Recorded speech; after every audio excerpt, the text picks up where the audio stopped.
What's up, everybody? Happy Monday. Hope all you're having a good day. Hope you all had a great weekend. Um, so I didn't watch the Oscars yesterday because typically I don't watch the Oscars, but I do want to say congratulations to all the winners. Jordan Peele, Kobe Bryant, congratulations. They, you know, Jordan Peele was out here making history, so congrats to him. And KB, of course, all day, every day. Kobe Bryant, that's my boy. Um, so anyway, getting into this episode, I just have to say this once again. Now you know me. I love a good natural disaster type storyline, just like the rest of y'all. I do. I love them. But I have to ask this question: what the hell is the point of these storylines if nobody dies? I mean, what's the point? You have no death. This is your opportunity to get rid of useless ass characters. I mean, it sucks for the actor, but I mean, if the character ain't working, you just got to cut that cord. I'm just saying. I could have thought of at least five characters I would have got rid of today. At least five. And that's being generous. I'm gonna tell you that right now, because it's more than five for me. But I'm just gonna say five, because I'm being generous. But Franco is definitely one. I do feel like Jim Harvey was a piece of shit though for just sitting there leaving him like that. I say you old stinking ass bitch. He sat there and left him underneath that filing cabinet. I say you jackass. And Mike came up. Mike of all people.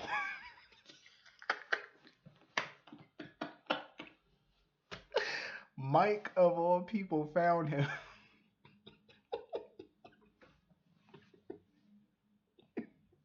when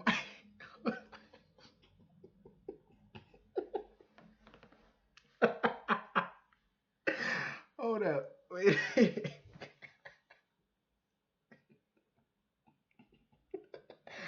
Listen, when Mike found Franco, my first thought was that bitch, if you wasn't dead before, you about to be dead now. I don't mean to laugh at him, but it's just the fact that if Mike found you, you're as good as dead. Cause I had a feeling. I said, watch, and before they did anything, I knew it. I said, Mike is probably gonna go for help, and he gonna forget. I say he gonna forget all about Franco. I feel bad for Mike, but damn. Soon as I seen him, I say, "Yep, Franco, you're as good as dead, my brother. You are a ghost. You are history." I said, because as soon as Mike see you and he go for help, he not gonna remember. I said, "Oh my God, yo," and it's true. He didn't remember. He bumped into Sam and Jason, and he did not remember what he was coming over there for. He didn't remember. I said, "Damn." He couldn't even remember who Sam was. I said, "Damn, that is sad, but it's funny at the same time. But it's sad though. Like the fact that he could forget something from like 5 minutes ago is just sad, but it's kind of funny at the same time because it's Franco, so it's funny. But Franco's just all fucked up. Elizabeth is just dumb, totally dumb. Why are you staying at the freaking church just because you think that your kids are safe? Talking about, oh, they're with Bobby in Harbor View, because you know they at Carly house, well, her old house, and Bobby, I guess, was watching the kids or whatever. And she talking about, oh, they're safe or whatever. How you know that? You ain't talked to them. I'm sorry, but if I could get on the roads, the first place and only place I'm going is to my kids. I'm not thinking about nobody else but them. That's your first priority. I don't care if I think they're okay or if I know they're okay. I'm still going there because I need to see them. You know what I'm saying? Like the fact that you're gonna stay at the church waiting for Franco. Where the hell are your values? Like really, where? Your dignity, number one. Like seriously, the man stood you up.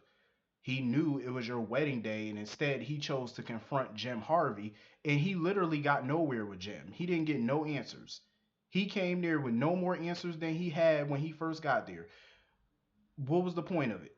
So you basically stood your wife to be, you stood her up for nothing because you came up with nothing. Jim did not give you any new answers. He didn't answer not one question. He just gave you the runaround. So you basically missed your wedding. Now you're trapped under a filing cabinet. For what? For fucking what? For what? I'm just saying. And Elizabeth, you're just dumb. You just gonna stand there and wait for him. No, my first place would have been to my children. That's my first priority. Number one priority. To hell with everybody else. I'm just saying. And I can, Scott was all fucked up. He had some damn stick sticking out of his leg. I said, damn. Even though Scott is a jackass, I was pulling for him. I said, y'all better not kill him off. But I was like, y'all need to get him to a hospital. Everybody just fucked up. All the bars is fucked up. People houses is fucked up. I was thinking throughout this entire episode, I was like, when this is all said and done, the insurance companies are gonna have a field day.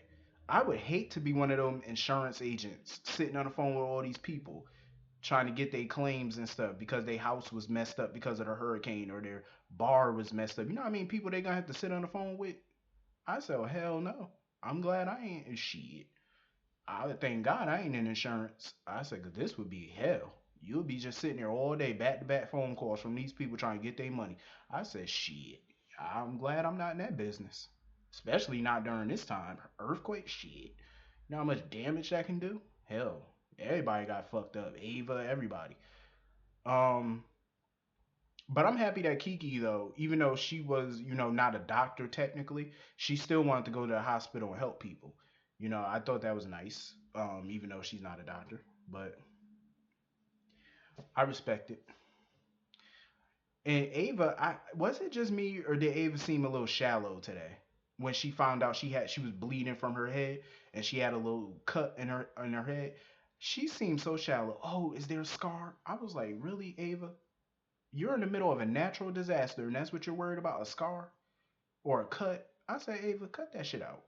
Like, Ava was just working my nerves today. I said, really, Ava? That's what you worried about? A little blood on the Ava, be happy that you are not meeting your maker right now. You are still breathing. You still have breath. Be happy about that. Cause I damn sure would be. The hell wrong with her? Like people and their priorities in this episode. I was like, it's Sonny. I'm gonna tell you right now, Sonny was one of the few that had his priorities straight. Sonny ain't give a fuck about nobody at this point but Michael. That's the only one he cared about. Well, he did care about Carly and Mike, but his sole focus was Michael. He was worried about Mike. He was worried about Carly and where they were because they weren't home. But even Michael kept telling him, go look for Carly and Mike. Sonny was like, I'm not going nowhere. You're my priority. I was like, see, that's what I'm saying. At least somebody got their priority straight. Your children come first. His son was laid out, passed out on the floor. His son came first. And where the fuck did they dig up Max, G, and Betty from? They finally let Max out the basement. I seen Max come in the living room. I did a double take. I said, hold up, is that Max? Where the hell you dig him up from? For those that don't know, in real life, his brother who plays Milo in real life just had a new baby. So congratulations to him and his wife.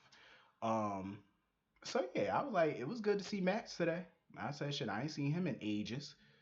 But yeah, I liked it though. Sonny, his top priority was Michael. He didn't give a fuck. He was like, he just told Max to get the guards to go look for Mike and go look for Carly. But he was like, right now, I'm staying with my son. I said, I know that's right. Kids come first. I don't care how old Michael is. That's still his kid. So he comes first. Fuck everybody else. I said, for real, that's how I would be. Shit. Everybody else is just gonna have to wait. My kid come first.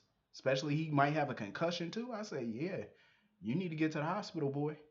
He's sitting there talking about I'm all right. No, you not. You can't even walk. Um, Curtis, he kept trying to wiggle his ass out of the damn PCPD. Yo, I love Jordan. For the first time, I really loved her today because Curtis is her man. Like that's her boyfriend. And she still wasn't willing to bend the rules for him. She was like, "Bitch, you're not going nowhere. You're still in custody. The charges were not dropped. You're not free to leave. You're gonna sit your ass in that seat and shut up. We got bigger problems going on here. Curtis was just worried about Stella, Aunt Stella, TJ, and them. But I thought TJ and Molly were staying at Alexis's house, so I thought that's where they were.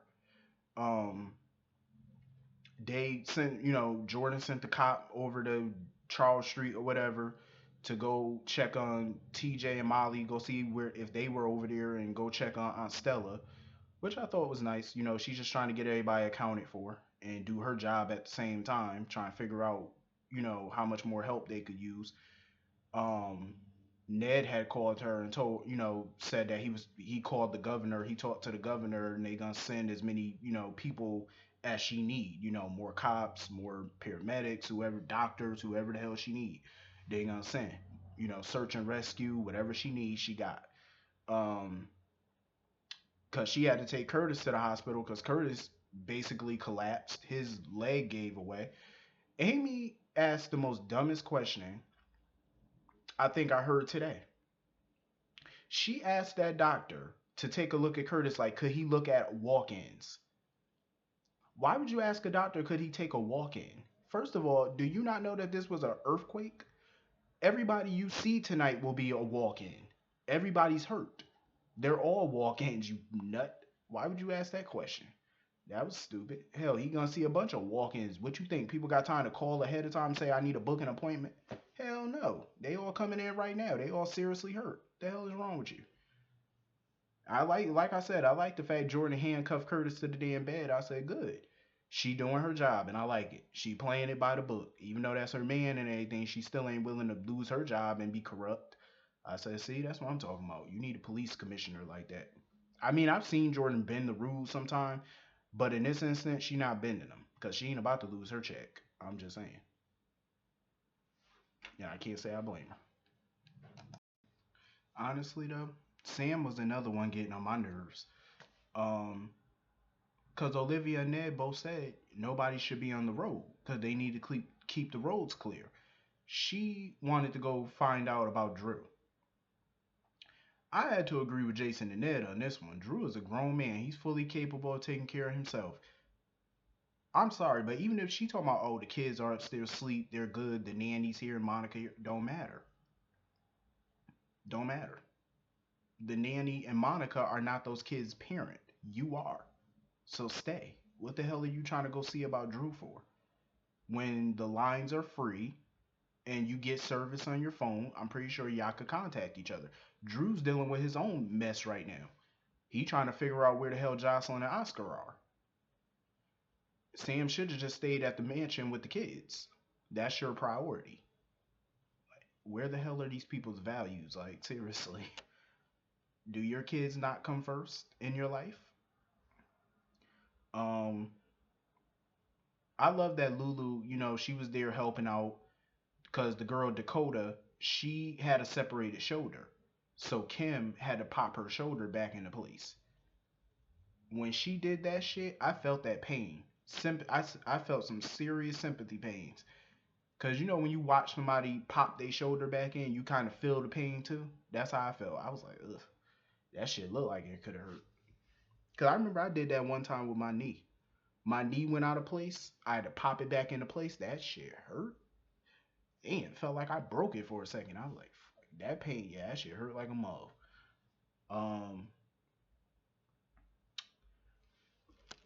that shit straight up hurt. Like, seriously. But so Oscar and Jocelyn was trapped in a freezer. I'm still mad about the fact that they went in the freezer. I mean, I understand y'all wanted some privacy, but to go into a freezer, really? Was that the smartest choice to make? I'm just saying. I wouldn't be me. But I like how Oscar was calm and he was trying to keep Jocelyn calm. So they came up, Oscar came up with this little game where they ask each other questions and stuff. It's kind of like a never have I ever type game. Never have I ever cheated on a test. If you have, then you got to take a sip. I like it. Um, he came up with that idea, just to keep each other calm and not think about the worst. That's what you gotta do when you're in panic mode. You know what I'm saying? Like when you're in a bad situation, you just gotta think about positivity. You know what I'm saying? To get you through.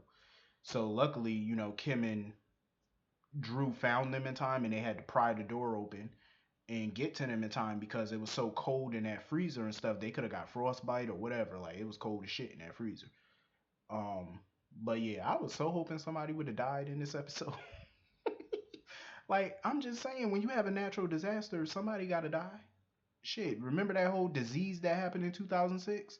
We lost Courtney Matthews and Tony Jones to that disease. Shit, people gotta die. I mean, that's the whole point of these natural disasters. They don't just soaps don't just do them for no reason. That means somebody about to die. Hopefully not somebody I actually care about, but I digress. Anyway, I hope all you have a great day today. Hit the comment section. Let me know what you thought about today's episode. I'll see you all later. Have a great day. Peace.